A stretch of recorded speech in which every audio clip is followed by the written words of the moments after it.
പ്രിയമുള്ള സുഹൃത്തുക്കളെ, എല്ലാവർക്കും നമസ്കാരം. പുതിയൊരു വീഡിയോയിലേക്ക് സ്വാഗതം.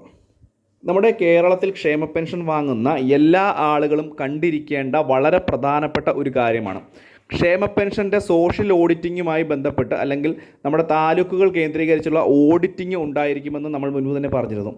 അപ്പോൾ തീർച്ചയായിട്ടും എന്തൊക്കെ കാര്യങ്ങളാണ് നിങ്ങൾക്ക് ഇനി ക്ഷേമ പെൻഷൻ ലഭിക്കാൻ നോക്കുന്നത്, ഈ ഓഡിറ്റിങ്ങിൽ നോക്കുന്നത് എന്നുള്ളത് തീർച്ചയായിട്ടും നമ്മൾ ശ്രദ്ധിച്ചിരിക്കേണ്ട ഒരു കാര്യമാണ്.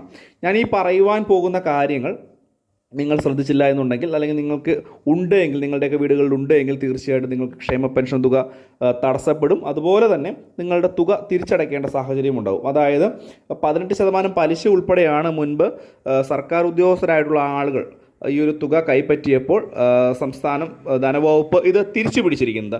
അതേ രീതിയിൽ തന്നെയുള്ള ഒരു നടപടികളിലേക്കായിരിക്കും പോകുന്നത്. അപ്പോൾ ഈ ഒരു കാര്യങ്ങളൊക്കെ മനസ്സിലാക്കണം. അപ്പോൾ നമുക്ക് ഇതിൻ്റെ വിശദമായിട്ടുള്ള അറിയിപ്പ് നോക്കാം. വീഡിയോ ലൈക്ക് ചെയ്യുക, ചാനൽ സബ്സ്ക്രൈബ് ചെയ്യുക. ഫേസ്ബുക്ക് വഴി വീഡിയോ കാണുന്ന ആളുകൾ തീർച്ചയായിട്ടും ഫേസ്ബുക്ക് പേജ് കൂടി ഒന്ന് ഫോളോ ചെയ്ത് വെക്കുക. നമുക്കറിയാം, ഈ ഒരു സാമൂഹ്യ സുരക്ഷാ ക്ഷേമ പെൻഷൻ എന്ന് പറയുന്നത് നമ്മുടെ സംസ്ഥാനത്തെ പിന്നോക്ക വിഭാഗത്തിൽപ്പെട്ട ആളുകളും, അല്ലെങ്കിൽ മറ്റുള്ളവരാൽ ബുദ്ധിമുട്ടുന്ന ആളുകളും, ജീവിക്കാൻ മറ്റു മാർഗ്ഗങ്ങളൊന്നും ഇല്ലാത്ത ആളുകൾ, വാർദ്ധക്യത്തിൽ ബുദ്ധിമുട്ടുന്ന ആളുകൾ, ഭിന്നശേഷിക്കാരായിട്ടുള്ള ആളുകൾ, വികലാംഗരായിട്ടുള്ള ആളുകൾ, അവിവാഹിത ആയിട്ടുള്ള ആളുകൾ, അതുപോലെ തന്നെ മറ്റുള്ള പലതരത്തിലുള്ള ആളുകൾക്കും ആനുകൂല്യം ലഭിക്കുന്നുണ്ട്. അപ്പോൾ ഈ ഒരു ആനുകൂല്യം ലഭിക്കുമ്പോൾ നമ്മുടെ വീടുകളിൽ ഉണ്ടായിരിക്കേണ്ട ചില കാര്യങ്ങളുണ്ട്. നമുക്ക് വലിയ വീട് ഒക്കെ ഉണ്ടെങ്കിൽ, ഒരു 1200 സ്ക്വയർ ഫീറ്റിന് മുകളിലേക്കൊക്കെയുള്ള വീടുകളുണ്ടെങ്കിൽ, സോഷ്യൽ ഓഡിറ്റിങ്ങിൽ വീടുകളിലൊക്കെ പരിശോധന വരുന്ന സമയത്ത് ഈ ഒരു പെൻഷൻ നിങ്ങൾക്ക് തടസ്സപ്പെടും. അതുപോലെ തന്നെ വാർഷിക വരുമാനം പുതിയ വരുമാന സർട്ടിഫിക്കറ്റ് നൽകുമ്പോൾ 1 ലക്ഷം രൂപയ്ക്ക് മുകളിലാണെങ്കിൽ അവർക്കും ഈ ഒരു ആനുകൂല്യം ഇനി തടസ്സപ്പെടുന്ന സാഹചര്യം ഉണ്ടാവും. അവർക്കും തുക ലഭിക്കില്ല.